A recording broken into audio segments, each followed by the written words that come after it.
Hello and welcome to our next lesson in APUS history. Today I'm going to be tackling topic 5.5, but just the first half. We're going to be addressing sectional conflict, but specifically talking about immigration. So your learning objective is to explain the effects of immigration from various parts of the world on American culture from 1844 to 1877. So this is not just focusing on the years before the Civil War, but it's really looking at this whole range of time.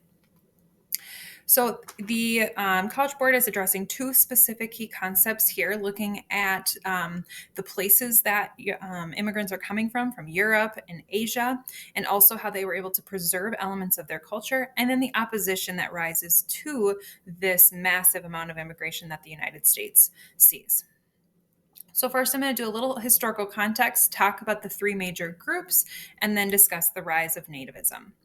So, overall, just some historical context. What is happening in the United States in regards to the overall population? Well, it's growing fairly rapidly from the 1830s through 1850. And the main reason for this is because of births to Americans. So, there are many significant areas that experience population growth. But another reason for this is going to be immigration. So, as mentioned before, we're going to see a huge rise of Irish and Germans, and then the beginnings of the Chinese immigration that is going to grow even more into our next unit in American history. But then the other reason for the main increase in the population of America at this time is because of the Mexican American War. So when the Treaty of Guadalupe Hidalgo was signed, all of the Mexicans who were living in that area now became American citizens. And so that also accounted for the large change in population. So here's just a graph for you to see how rapidly that happened. And when this has happened throughout history and when it continues to happen, Americans do tend to have sharp opposition to the changes that they see. So here again, you can see that there are certain areas that are experiencing more population growth than others. So this is specifically about population and the percentage of immigrants. So you can see that some of our western states like Minnesota and Wisconsin are experiencing high growth, as well as some of our eastern coastal areas, especially like New York City and Boston and Philadelphia. Also, you can see where immigrants are coming from. The Irish, the Germans, and the Chinese were not the only groups coming to the United States, but they're the main groups that we're addressing today. So, population changes. In the 1840s, the US population is still majority white, majority people of English descent and African Americans who have come from various backgrounds, and also diverse American Indian tribes. The majority of the population will be Protestant Christian. But by 1850, we start seeing much more diversity in the American population. We see Asian immigration increasing, and the Mexican Americans who were previously Mexican citizens are now American citizens. And many of these newcomers will be Catholic. If you remember, the Spanish Empire was Catholic, and the Irish are significantly Catholic that are coming to America in this time period. So, what are the major reasons for this immigration change? Well, the US has some pull factors. The California gold rush draws in huge amounts of immigration, industrialization, the belief that there are plenty of well paying jobs, and the development of inexpensive and more rapid ocean transport makes it more possible. And then the push factors. Some areas are dealing with hunger, oppression, revolutions, and famines. And so we're going to deal with those more particular push factors with each group particularly. So let's start with our Chinese immigration. So, similar to organ fever, there were just these stories that went home and told people what America was like. So, here's one for you. Good many Americans speak of California. They find gold very quickly, so I hear. I think I should go to California next summer. And so this was a quote at the beginning of the gold rush, a reason why many young men did travel from China to Americas. So that pull factor drew them in. Some migrants were able to return to China after just a short stay, and when they returned home, had a much higher standard of living, which then encouraged others to go and try to do the same. Additionally, some push factors dealt with the opium wars that were going on, as well as a massive population increase, which led to a scarcity of land, higher rents, shortage of food. And then in the 1840s, or not in the 1840s, the 1800s, there had been 4 decades of famine where we see huge amounts of the Chinese population die. So these things combined to encourage Chinese immigration to America. Chinese immigration was primarily located in Hawaii and California, and the peoples there were mostly welcoming at the start. Here's a quote from a newspaper: "Scarcely a ship arrives that does not bring an increase to this worthy integer of our population." They filled the need for workers on sugar plantations and the clearing and cultivation of land in California. And what was originally a complimentary term then became a derogatory term. So hard strength is what Chinese immigrants were originally viewed as, and that's where that derogatory term comes from. But this, of course, changes, and we'll talk about that in a minute. So the population in the West grew very quickly from just 325 in 1849 to more than 20,000 in 1852, and they accounted for a huge percentage of the American workforce. They were primarily male up until 1870, and most viewed their migration as temporary. They often sent money back home to their families. And one reason why they viewed this migration as temporary was because they were prohibited from achieving citizenship. So in 1790, there was a law that actually prohibited non-white immigrants from ever becoming citizens. Hawaii which was not a state at the time, was more welcoming to families. So mostly these Chinese men lived in what's called ethnic communities, also called an enclave, and they were able to keep their culture alive. They were able to maintain their language and their customs more so than if they hadn't lived together in communities. And it was often because of their racial differences, their cultural differences, and their economic competition that resistance to their migration grew and grew throughout the 1800s. In fact, there were taxes placed on foreign miners, specifically targeting the Chinese. And over time, the Chinese did shift from originally mining, like we talked about, to other types of work like building the railroads. The Transcontinental Railroad will be a huge place of work for Chinese immigrants. But they also worked in agriculture, fishing, urban businesses. For example, Chinese laundries was a very famous or prominent place for Chinese Americans to work. And as I mentioned, they did end up staying longer than originally anticipated. Many of them decided to stay and make their home here in America.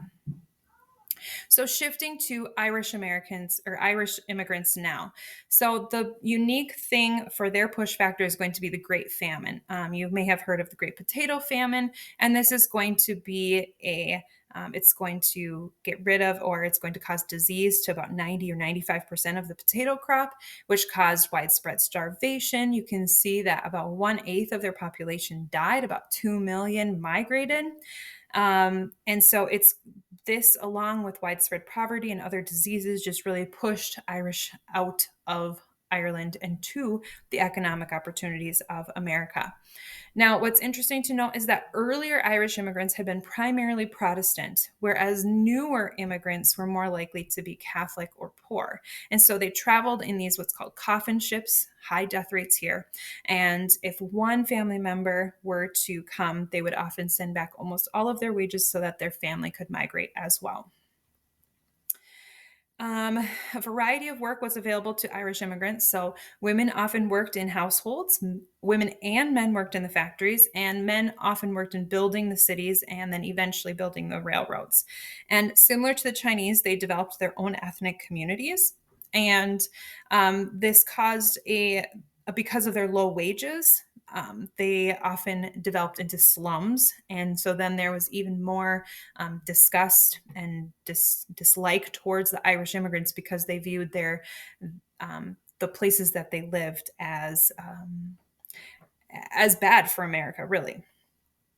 So there was opposition to Irish immigration that developed primarily because of their religious beliefs and the fact that they were poor. And even though they were white, they were seen as a different race at this time. And so eventually advertisements start to be placed that say things like no Irish need apply, or political cartoons are developed to criticize the Irish immigration, talking about how the poor are the immigrants that are coming and they are going to destroy America, and that their religious beliefs. So this cartoon often is challenging for students to understand, but if you actually look at the alligators and then kind of turn your head, you can see that they're supposed to look like Catholic priests.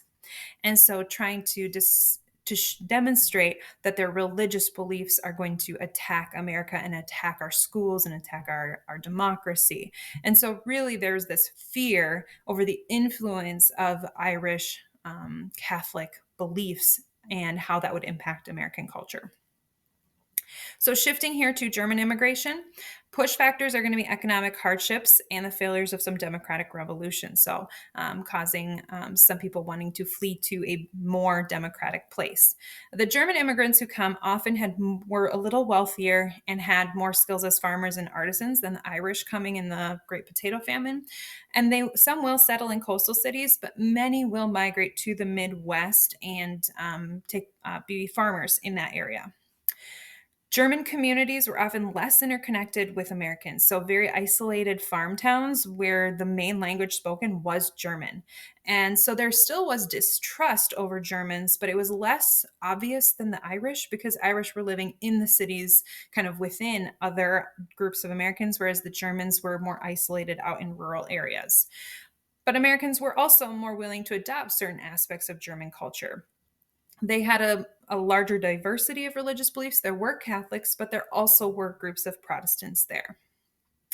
So, all of this immigration happening in the same time and being so rapid led to a rise of nativism. Now, nativism is a term that is specific to fear over immigration, hatred over immigration, a preference over native born peoples than foreign born peoples. And so, this rise of nativism was obvious in the various riots that occurred and a political party that develops. And so all three groups were targeted, but differently and for different reasons, as I've mentioned throughout this lesson. Here is another a cartoon that shows the xenophobia that was happening at that time. So in this first image at the top, you can see what is supposed to be an Irish immigrant and a Chinese immigrant, and they're eating Uncle Sam. And then in the second image, in the bottom left, they finish eating Uncle Sam. And then in the third image, the Chinese immigrant eats the Irish immigrant. And so this is trying to demonstrate that people are fearful of foreign influence becoming more widespread and taking over American culture.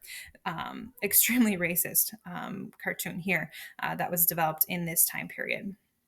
And so, a strong piece of evidence for the rise of nativism is going to be the Know Nothing Party. Initially, an anti immigrant group was founded called the Native American Association, but officially became a political party in 1845 called the Know Nothing Party because apparently, when they were asked questions, they would answer, "I know nothing."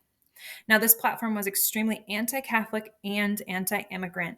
And some of the specific ways that they called for changes was to restrict immigration, was to exclude immigrants from voting and holding office, and was to create a 21-year wait to become a citizen.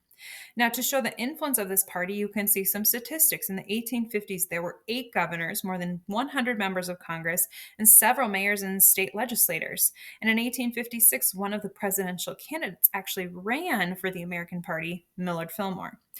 So, all of this to say is there was a variety of effects on immigration we talked about 3 major areas of the world. We talked about China, Ireland, and Germany, and that impacted American culture in various ways. What's also important to note is kind of the rise of nativism. That was one of the major effects that you want to make sure you understand. So I hope this video was helpful for you, and if so, please like and subscribe.